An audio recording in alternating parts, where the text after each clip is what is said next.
جی آج میں بڑا ایک اہم ٹاپک آپ کے ساتھ ڈسکس کرنا چاہتا ہوں کہ مسلمان جانتے ہوئے اور نہ جانتے ہوئے، چاہتے ہوئے اور نہ چاہتے ہوئے اللہ اور قرآن کی بے عزتی کرتے ہیں، گالیاں دیتے ہیں، برا بھلا کہتے ہیں، مذاق اڑاتے ہیں۔ جی ہاں، یہ آج کا میرا ٹاپک ہے۔ سچ بول نیوز ٹی وی کی طرف سے یہ بریکنگ نیوز ہے کہ مسلمان اپنے اللہ اور قرآن کی خود توہین کرتے ہیں، مذاق اڑاتے ہیں، گالی دیتے ہیں۔ اس کے لیے میں 10 گالیاں 10 آیات میں سے قرآن کی جو مسلمان اللہ اور قرآن کو نکالتے ہیں، بے عزت کرتے ہیں، برا بھلا کہتے ہیں، وہ آپ کے ساتھ آج کے اس میسج میں شیئر کروں گا تاکہ آپ جانیں اور پھر ہم اس سے سیکھیں گے کہ کیا مسلمانوں کا یہ رویہ اللہ اور قرآن کے لیے ہونا چاہیے۔ انہیں توبہ کی ضرورت ہے۔ جی ہاں، انہیں اس نفرت کو پھیلانے کی بجائے اللہ اور قرآن کو ماننے کی ضرورت ہے اور محبت کو پھیلانے کی ضرورت ہے۔ تو نمبر 1، سب سے پہلے یہ کیا اللہ اور قرآن کا مذاق بناتے ہیں، بے عزت کرتے ہیں، گالی دیتے ہیں، وہ ہے قرآن 4:171 میں۔ جی ہاں، جہاں پہ اللہ کا حکم بڑا کلیئر ہے کہ روح من، اس کا روح، اس کا کلمہ، یہ میں سرکل کیے ہوئے ہیں وہ ورڈز ہائی لائٹ کر کے، اور خدا خود، مت کہو 3 بلکہ کہو 1، یہ تمہارے لیے بہتر ہے۔ لیکن مسلمان ساری عمر اپنی گزار دیتے ہیں اللہ کو تنگ کرتے ہوئے، چھیڑتے ہوئے، اللہ کا مذاق بناتے ہوئے، اللہ کو بے عزت کرتے ہوئے، یہ گالی دیتے ہوئے 3 ہے، 3 ہے، 3 ہے۔ نہ کوئی مسیحی مانتا ہے خدا کا کلمہ اور خدا کا روح 3 ہے، بلکہ سب کہتے ہیں 1۔ نہ بائبل مقدس ایسا بیان کرتی ہے۔ بائبل مقدس بھی خدا کا روح اور خدا کا کلمہ، خدا کا کلام، اس کو 1 بیان کرتی ہے۔ یہی بات قرآن 4:171 میں اللہ کہہ رہا ہے کہ مت کہو 3 بلکہ کہو 1۔ کس کو؟ اللہ کے کلمے کو، اس کی اپنی روح من کو، اور اس کو۔ یہ میں نے سرکل کیے ہوئے ہیں ورڈز۔ لیکن مسلمان ساری عمر گزار دیتے ہیں کہتے ہوئے، اللہ کو چھیڑتے ہوئے، اوے 3 ہے، اوے 3 ہے، تو 3 ہے۔ 1 + 1 + 1 = 3، 1 + 1 = 1 3، اوے 3 ہے تو۔ ساری عمر اللہ کو چھیڑتے ہیں، تنگ کرتے ہیں 3 کہہ کے، اور اللہ یہاں پر ریکویسٹ کر رہا ہے مسلمانوں کی کہ مت کہو 3 بلکہ کہو 1، خدا کو، خدا کے کلمے کو اور خدا کے روح کو۔ اب آگے دیکھتے ہیں گالی نمبر 2، بے عزتی نمبر 2، مذاق نمبر 2 جو مسلمان اللہ اور قرآن کا کرتے ہیں۔ جی ہاں، ساری عمر آپ سنتے ہیں، روز سنتے ہیں، اللہ کیسے قربانی مہیا کر سکتا ہے، اللہ کیسے قیمت موت کی چکا سکتا ہے، اللہ کیسے کسی اور کی جگہ کسی اور کو موت دے سکتا ہے، اللہ کیسے فدیہ دے سکتا ہے۔ ساری عمر مسلمان یہ بات کرتے کرتے تھکتے نہیں ہیں، اور یہ اس میں اللہ کے خلاف، قرآن کے خلاف بول رہے ہوتے ہیں، اللہ کو جھوٹا اور قرآن 37:107 کو جھوٹا بنا رہے ہوتے ہیں، یعنی اللہ اور قرآن کی بے عزتی کر رہے ہوتے ہیں، جبکہ اللہ اور قرآن کا حکم اور تعلیم ہے کہ وہ موت کی قیمت ادا کرتے ہیں ایک عظیم قربانی سے،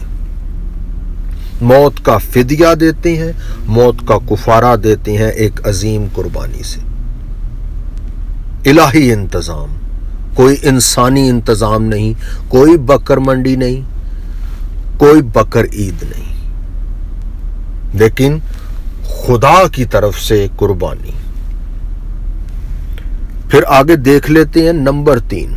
اللہ اور قرآن کی بے عزتی نمبر 3 جی، قرآن 355۔ اللہ بہت کلیئر اسٹریٹ فارورڈ ہو کر بتا رہے ہیں، مسیح کی موت کا پہلے ذکر کر رہے ہیں، اور موت کے بعد اٹھائے جانے کا مطلب ان کا جی اٹھنا، متوافقہ و رافقہ۔ لیکن آپ سنتے ہیں مسلمان اللہ کو الٹا کر دیتے ہیں، قرآن کو الٹا کر دیتے ہیں، اللہ کے اس بیان کو الٹا کر دیتے ہیں اور کہتے ہیں اٹھائے گئے ہیں اور اب مرنے کے لیے آئیں گے، جبکہ اللہ یہاں پر موت کا پہلے ذکر کر رہا ہے اور پھر اٹھائے جانے کا۔ یہ اس کو بدل کر اٹھائے جانا پہلے کر دیتے ہیں اور کہتے ہیں اب آئیں گے تو موت آئے گی۔ یہ اللہ کی اور قرآن کی توہین ہے، بے عزتی ہے، بے حرمتی ہے، جو مسلمانوں کو نہیں کرنی چاہیے۔ آج کے میرے اس ٹاپک کا میسج کا مقصد بھی یہی ہے۔ اور آپ یہ دیکھیں کہ ساتھ ہی آگے لکھا ہوا ہے کہ جو مسیح پر ایمان لا کر اس کو فالو کرتے ہیں وہ سب پر دوسروں پر غالب رہیں گے، کہ یعنی مسیح جو بنی اسرائیل کے لیے ایک نشان بن کر آئے، اب وہ نشان سب قوموں کے لیے قیامت تک کے لیے اوپن ہو رہا ہے، اور جو ایمان لے آئیں گے ان پر وہ فاتح ہیں، وہ غالب ہیں سب پر۔ جو نہیں ایمان لے کر آ رہے اس بات پر، اور ان کی عدالت کی جائے گی جو اس آیت کی باتوں کو نہیں مانے گا۔ تو مسلمان ساری عمر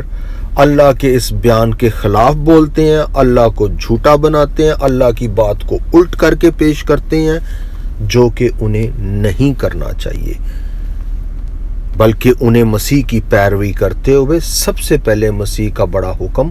بپتسمہ لینا چاہیے۔ اور یہ میری درخواست ہے مسلمانوں سے کہ اس پر عمل کریں۔ پھر آگے دیکھ لیتے ہیں جی، گالی نمبر 4 مسلمان جو اللہ اور قرآن کو دیتے ہیں۔ جی ہاں، قرآن 4:157 میں یہاں پر یہودیوں کے شک اور شبے کا ذکر ہو رہا ہے کہ وہ یہ سمجھ رہے ہیں کہ وہ مسیح کو مصلوب کر رہے ہیں، وہ مسیح کا قتل کر رہے ہیں، جبکہ حقیقت یہ ہے کہ یہ الہی انتظام ہے، خدا کا انتظام ہے، اور یہ کفارہ اور فدیہ کی موت ہے، قربانی کی موت ہے، جیسا ہم نے پچھلی آیات میں ابھی دیکھا بھی ہے، قرآن 37:107 میں، قرآن 355 میں، اور قرآن 19:33 میں مسیح خود اپنی موت اور جی اٹھنے کا ذکر کر رہے ہیں۔ قرآن 43:61 میں مسیح کو قیامت کی نشانی علم بیان کیا گیا ہے، جس کا مطلب کہ وہ مردوں میں سے جی اٹھے اور قیامت کا نشان ہے، علم ہے۔ اور پھر اسی طرح ہی اس آیت میں قرآن 4:157 میں نہیں لکھا ہوا کہ ان کو موت نہیں آئی، بلکہ ان کے اٹھائے جانے کا ذکر جو میں نے